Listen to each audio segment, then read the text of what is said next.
আল্লাহ নবী ঈসা আলাইহিস সালাম পাথরের দিকে একভাবে তাকিয়ে রইলেন। আল্লাহ পাক এত সুন্দর পাথর আমি নবী ঈসা জীবনে কোনোদিন দেখিনি। আল্লাহ ও আমার ভাইজানেরা, আল্লাহ পাক ওই সময় আওয়াজ দিয়ে বলেছিলেন, ও আমার নবী রে হযরত ঈসা রূহুল্লাহ, এই পাথর দেখে আশ্চর্য হচ্ছ না? তুমি জানো না আমি আল্লাহ পাক এই পাথরের ভিতরে এর থেকেও বেশি আশ্চর্য জিনিস লুকিয়ে রেখেছি। জোরে বলুন সুবহানাল্লাহ। এই পাথর থেকে আশ্চর্য হয়ে গেল। ও আমার ভাইজানেরা, আল্লাহ পাক ওই সময় আওয়াজ দিয়েছিলেন, এ আমার নবী রে হযরত ঈসা ওই পাথরের উপরে তুমি আঘাত করো। আল্লাহ নবী ঈসা আলাইহিস সালাম পাথরের উপরে আঘাত করলেন, সঙ্গে সঙ্গে পাথরটা দুটো ভাগ হয়ে গেল।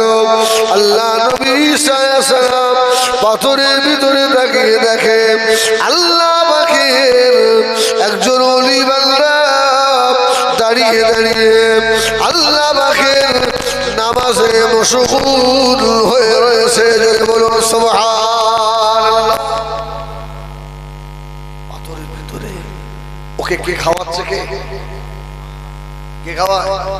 আল্লাহ খাওয়ায়। ঈসা সালাম বলছে, আল্লাহ এ তো আমি আরো অবাক হলাম।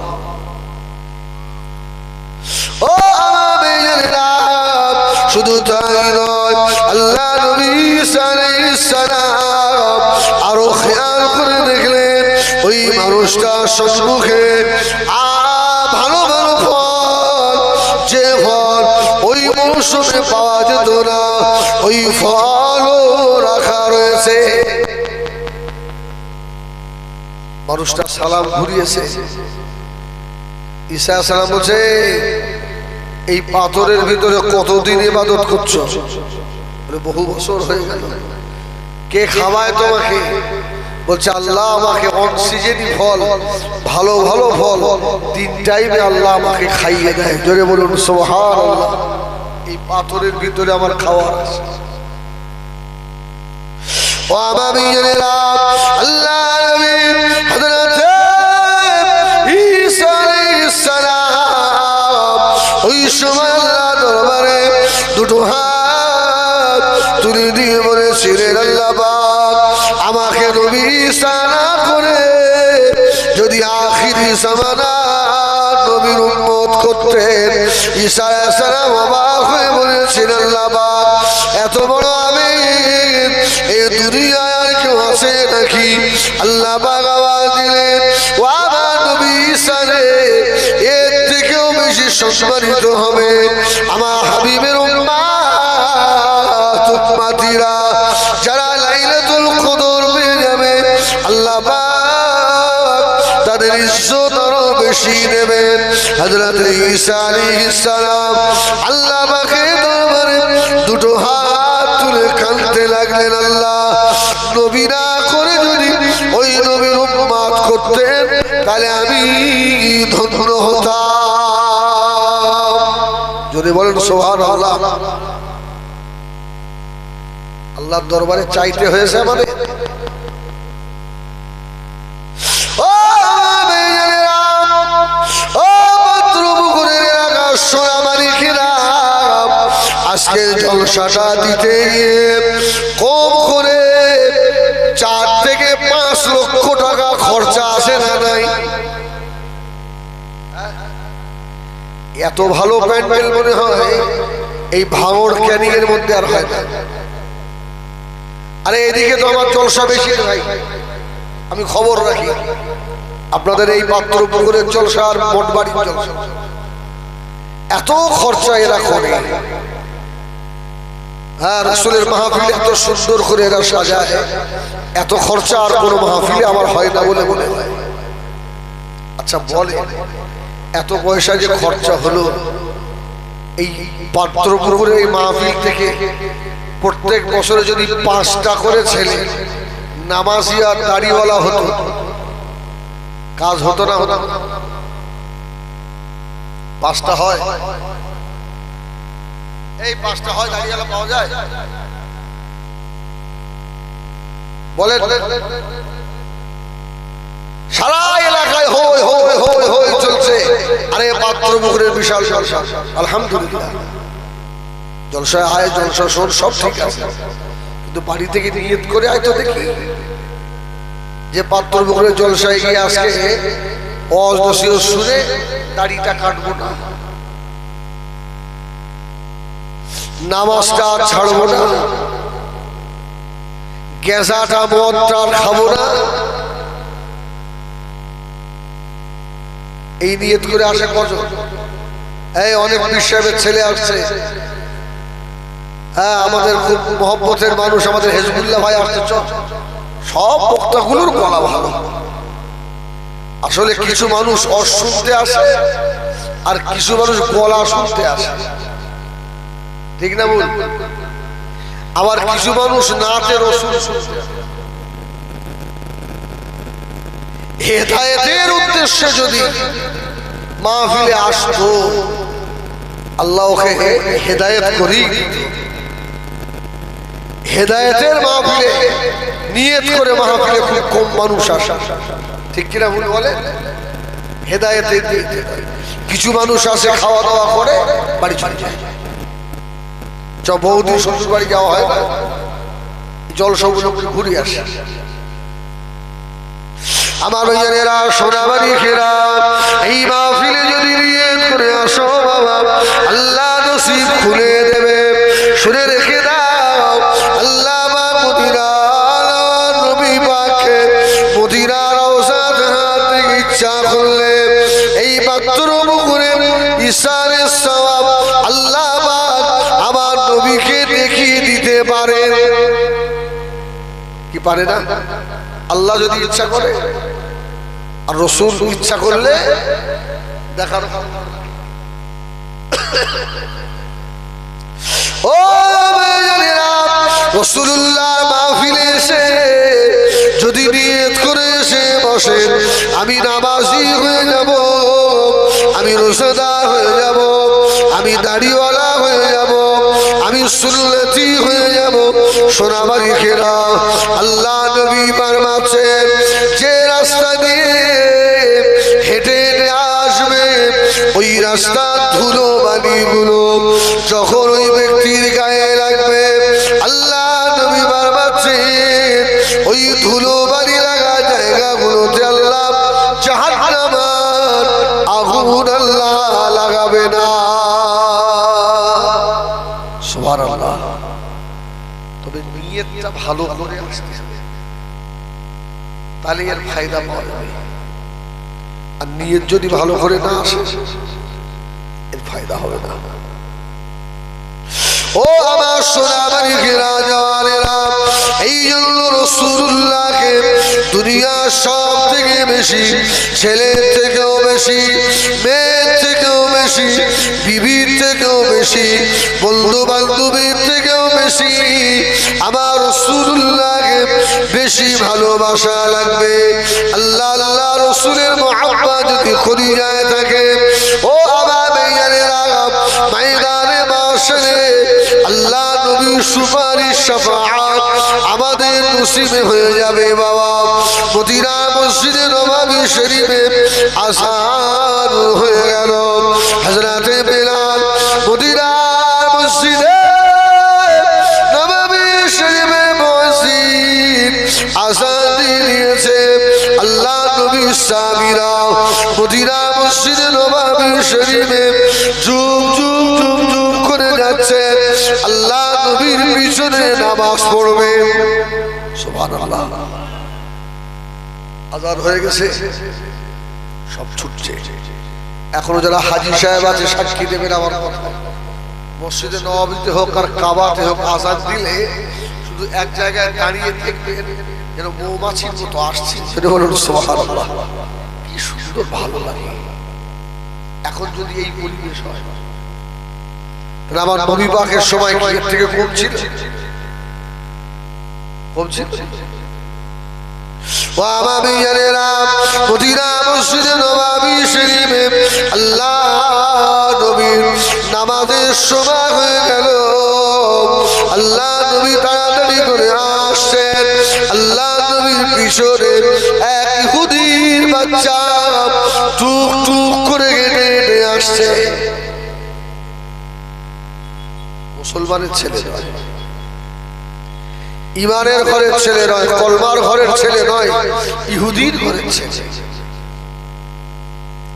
ও আমার ভাইয়েরা নবী আমার মসজিদে নববী শরীফের সম্মুখে যেই না জুতা মুবারক আল্লাহ নবী নালাইল শরীফ যেই না খুললেন ওই ইহুদির বাচ্চাটা ছুটে এসে আল্লাহ নবীর জুতো মুবারক কানা তাড়াতাড়ি করে তুলে দিয়ে আর বুকের সঙ্গে জড়িয়ে ধরেছে যদি বলুন সুবহানাল্লাহ রাসূলুল্লাহ জুতো খুলতে দেরি ইহুদির ছেলেটা জুতোটা নিয়ে বুকের সঙ্গে রাসূলুল্লাহ থেকে মদিনা মসজিদে নববী শরীফে নামাজ হয়ে গেল আল্লাহ নবী নামাজ পড়িয়ে মদিনা মসজিদে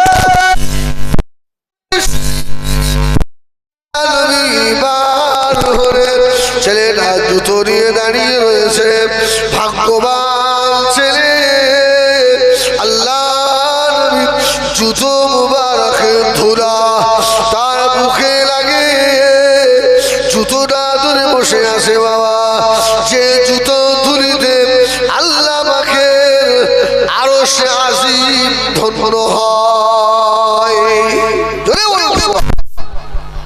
এই মুসা নবী আল্লাহকে বলেছিল না আমি দেখব আল্লাহ বললেন এসো তো মুসা নবী জুতা পায়ে দিয়ে যাচ্ছে আল্লাহ বললেন ফাকলানা আলাইক ইন্নাকা বিল ওয়াদিল মুকাদ্দাস তুওয়া জুতো হল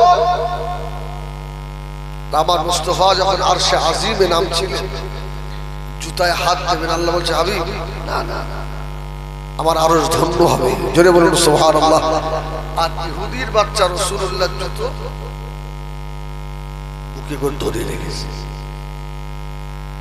আল্লাহ নবী মদিনা মসজিদে নববী শরীফ থেকে নামাজ পড়িয়ে বার হলেন ইহুদির বাচ্চাটা জুতা মুবারক আল্লাহ নবী কদমে পড়িয়ে দিলেন আবার ফিরে চলে গেল আসরের নামাজের সময় আবার ছেলেরা পিছনে পিছনে এসে আল্লাহ নবীর জুতা মুবারক আবার মুখে করে নিয়ে মদিনা মসজিদে নববীর সম্মুখে বসে রইলেন কয়েকদিন হয়ে গেল আল্লাহ নবী 1 তারিখে ছেলেটাকে আর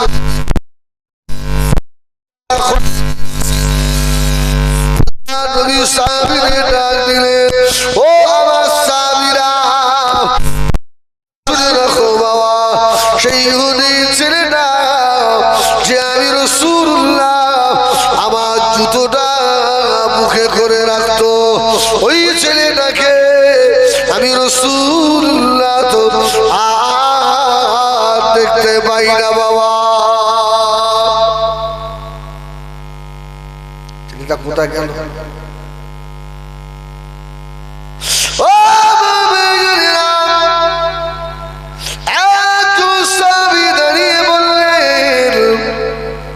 ইয়া রাসূলুল্লাহ ইয়া হাবিবাল্লাহ নবী গো ছেলেটা মনে হয় এতক্ষণ হায়াতে বেঁচে নাই আল্লাহ নবী নূরে দুটো চোখ দিয়ে টপ টপ করে পানি গড়াতে লাগলো বাবা সাবিব ছেলেটা অসুস্থ নাকি বাবা ইয়া রাসূলুল্লাহ ইয়া হাবিবাল্লাহ ইহুদির বাচ্চা হয়ে আপনাকে এত ভালোবাসে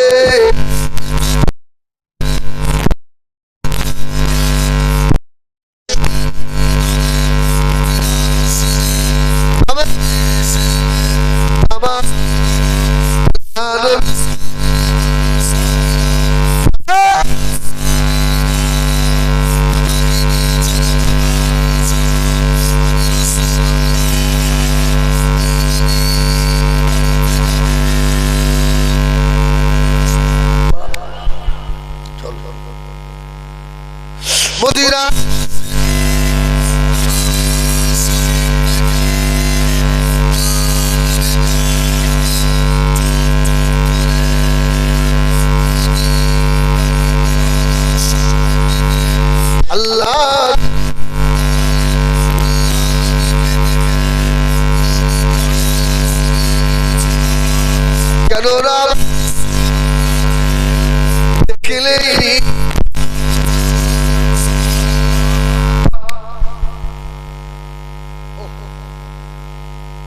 সুন্দর করে আমার রসুলকে আল্লাহ বানিয়েছে। ছেলেটা আল্লাহ রসুল ছেলেটা আল্লাহ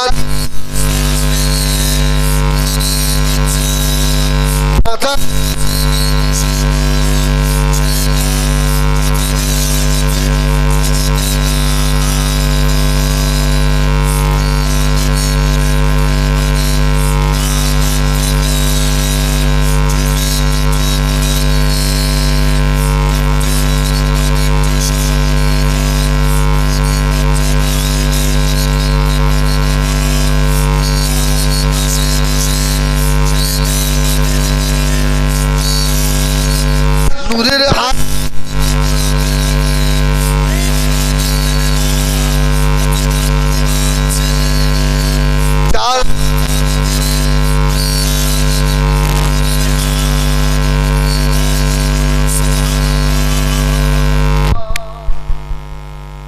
কথা বলার প্রথম রাসূলুল্লাহ আর চোখের দুইবার দিয়ে শুধু পানি আল্লাহ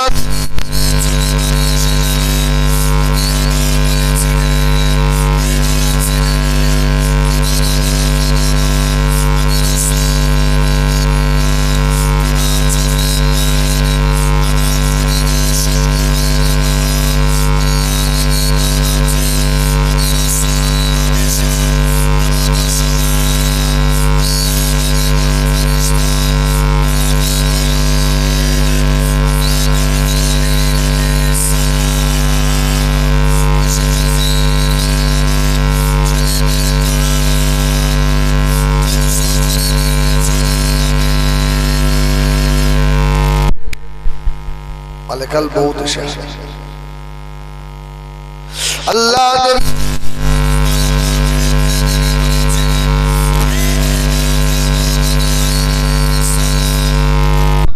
কি খবর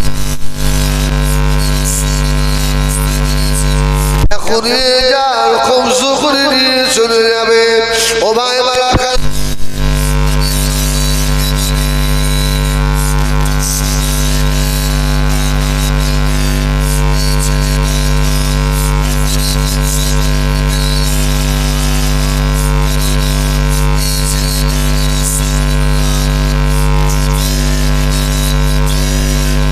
বুকে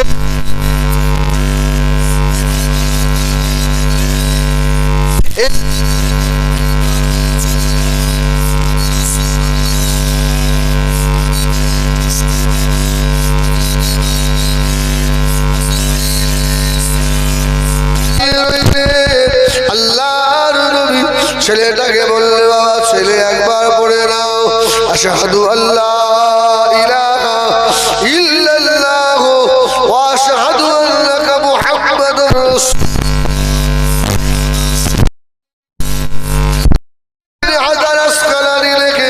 ছেলেটার সঙ্গে সঙ্গে ইমানের কলমা পড়ে আল্লাহর নবী নূরের মুখের পানে তাকিয়ে ইন্তেকাল হয়ে গেল। সুবহানাল্লাহ বলে মুসলমানের ঘরে ছেলেরা আজকে কোরআনের ঘরে জন্ম নিয়ে কলেমার ঘরে জন্ম নিয়ে আমাদের কার্যকলাপ চলাফেরা উঠা বসা সব বেঈমান বেদিনদের মতো হয়ে গিয়েছে, ইহুদি নাসারাদের মতো হয়ে গিয়েছে। বাবা আমাদের উপর ঠিক আছে, আমাদের ভিতরে ক্যান্সার হয়ে গেছে। ঠিক না ভুল বলে? যে যাকে পাচ্ছে জবর করে পাচ্ছে সাজাচ্ছে। কেউ লাল টুপি, কেউ নীল টুপি, কেউ চিকচিকে টুপি, কেউ পাথর বসানো টুপি, কারো লাল রুমাল, কারো রুমাল সাদা রুমাল, শুধু সাজানোই চলছে। হ্যাঁ, এর ভিতর সাজানো হয়েছে। হুজুরের তো সময় নেই, সোজা গাড়ি করে এসে নেমে স্টেজে উঠে গেছে। 2 ঘন্টা গ্যাপ দিয়ে টাকা নিয়ে বার হয়ে চলে গেল। ঈশার নামাজ পড়েছে। নামাজ কোথায় হলো? বলে মুসাফির তো গাড়ির মধ্যে হয়ে গেছে। গাড়ির মধ্যে হলো না ঘুমিয়ে ঘুমিয়ে নামাজ হলো?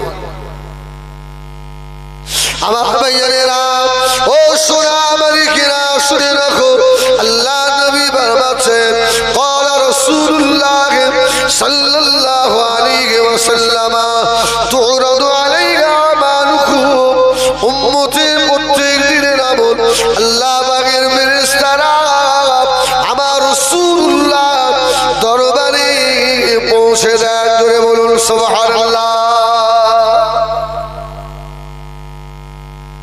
এখানে আজকে নবীর উম্মত কে নামাজ পড়েছে আর কে পড়েনি, কে খারাপ কাজ করেছে আর কে করেনি, এই সব লিস্ট আমার রাসূলুল্লাহ দরবারে পৌঁছে গেছে। জোরে বলুন সুবহানাল্লাহ। আমার রাসূল দেখে, ও আমার এই উম্মতটা আজকে নামাজ একটাও এর কাছে নেই। আবার দেখছে আমার এই উম্মতটা আজকে সারাদিন 3 বান্ডিল বিড়ি খেয়েছে কিন্তু এক ওয়াক্ত নামাজ পড়েনি। আচ্ছা, নামাজের রিপোর্টটা যদি রাসূলের কাছে যায়, এই বিড়ি খাবার রিপোর্টটা যাবে না? এই যাবে না? সবটাই যাবে। সোনা মালিকেরা, ও নওজওয়ানেরা, মুরব্বিয়ানেরা, শুনে রাখো বাবা, আল্লাহ নবী ময়দানে মাশারে আল্লাহ তার হাবিবকে এত ভালোবাসবেন, আল্লাহ বলবে, হাবিব রে চিন্তা করবেন না, আমার আপনার উম্মতের আমলনামা আমি আল্লাহ পাক আপনার হাতে উঠিয়ে দেব। সুবহানাল্লাহ।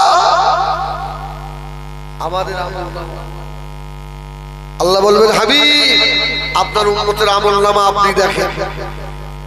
তোমার রাসূলুল্লাহ যখন আমলনামা দেখবে, কি ভাই, বেনামাজির আমলনামা রাসূলের হাতে যাবে না? যাবে না? এই দাড়ি কাটার আমলনামা রাসূলের হাতে যাবে না? যাবে না? হ্যাঁ, বুড়ের হক ফাঁকি দেওয়া, মেয়ের হক ফাঁকি দেওয়া, এই আমলনামা রাসূলের হাতে যাবে না? যাবে না? রাসূলুল্লাহ দেখে খুব খুশি হবে। হ্যাঁ, আমার ভাইয়েরা, ও নওজওয়ানেরা, মুরব্বিয়ানেরা, নবী আমার ওই আমলনামা দেখবেন, আল্লাহ নবীর নূরে 2টো চোখ দিয়ে পানির তুষা গড়িয়ে যাবে। নবী আমার ওই দিনে বলবেন, হে পাত্র পুকুরের সোনা মালিকেরা, আমি রাসূলুল্লাহ, তোরা আমার নবী সাল্লাল্লাহু সওয়াব করেছিলিস, লক্ষ লক্ষ টাকা খরচ তোরা করেছিস, সব ঠিক আছে রে, তোদের নামায় আমার নামাজ কাজার গুনাহ কেন, রোজা কাজার গুনাহ কেন, দাড়ি কাটার গুনাহ কেন, তোদের নামায় আমার জিনা করার গুনাহ কেন? ও পাত্র পুকুরের সোনারা, ওই জিনে যদি আল্লাহ নবী আমার আপনার আমলনামা দেখে বলে দেন, সোহান যা, দূর হয়ে যা, এই তোকে আমি চিনি, যা। বলেন, সেদিনে আমাদের বাঁচানোর মতো আর কেউ আছে? আর কারো পাওয়া যাবে?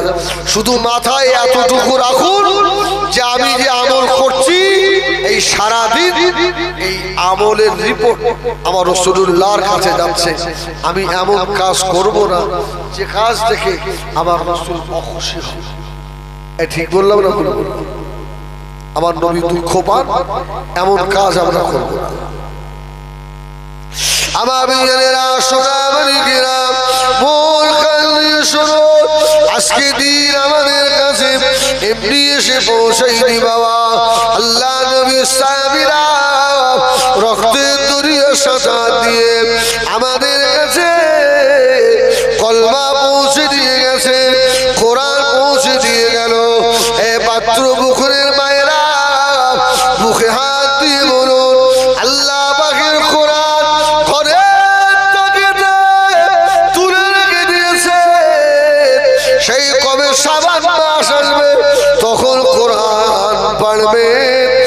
আপনি কি জানেন এই কোরআন আপনার ঘরে এমনি চলে আসে না বাবা।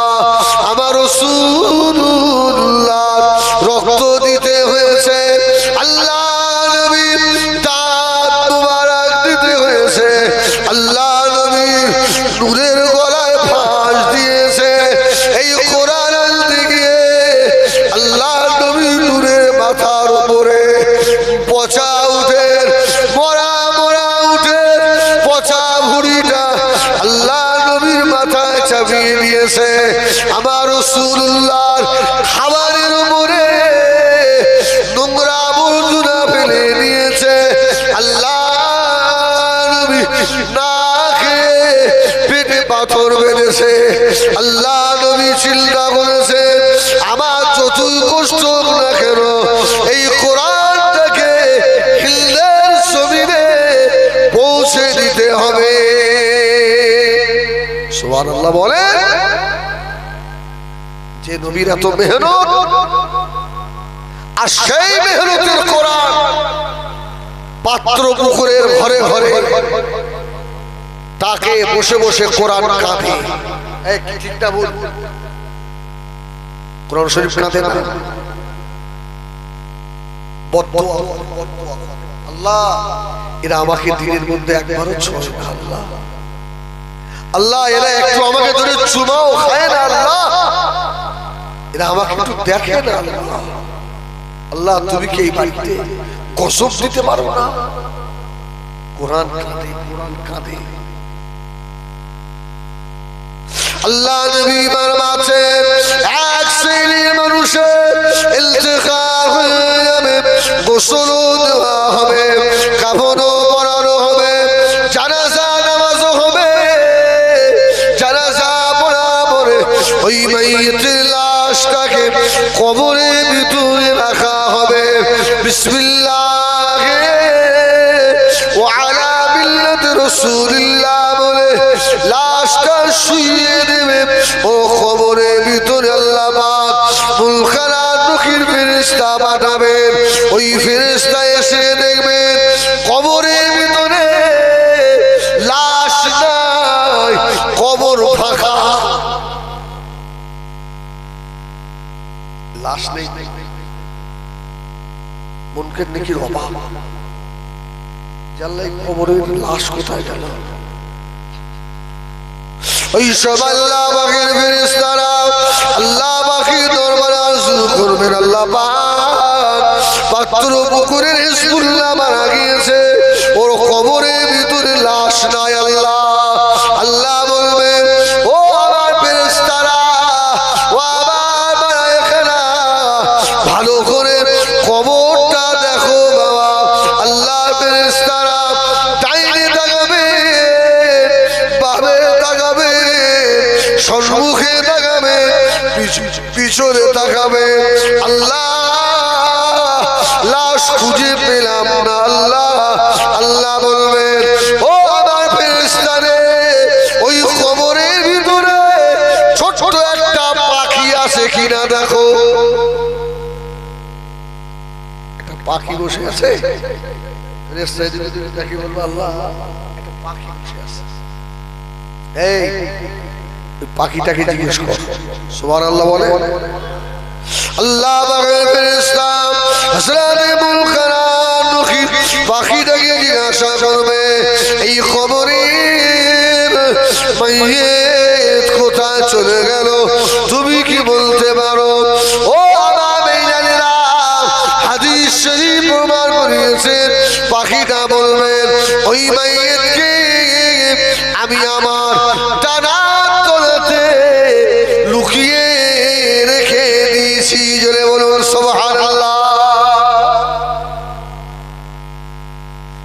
কবরে লাশ নেই, কিন্তু ওই পাখি ডানার তলায় লাশ। ফেরেশতারা তুমি কে? এই পাখি তোমার নাম কি? ওই সময় পাখির আল্লাহ পাক জবান খুলে দেবে। পাখি ওই সময় বলবে ও আল্লাহ পাকের ফেরেশতা, মুনকার নাকির শুনে রাখো, আমি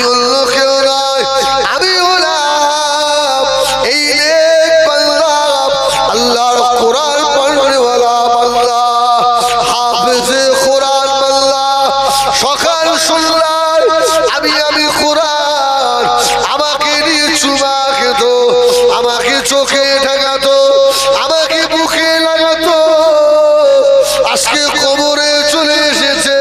আল্লাহ পাকের বান্দা, এই কবর বড় শক্ত জায়গা, আযাব দেবে, সাজা দেবে। কবরে দুই সাইডে মাটি হয়তো চাপ দেবে। এই জন্য আল্লাহ পাকের কোরআনের মুহাব্বতকারী বান্দাকে আমি কোরআন ওকে আমার ডানার ভিতরে রেখে দিয়েছি।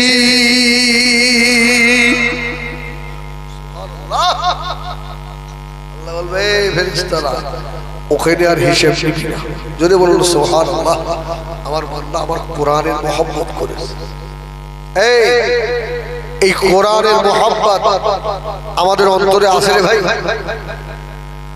আরে যেখানে কোরআন শিক্ষা হয়, বিশেষ করে আপনাদের এই জীবনতলা এই সব এলাকা থেকে বেশ কিছু ভণ্ড বার হয়েছে না, আপনার কালেকশন করে খাচ্ছে, আছে না?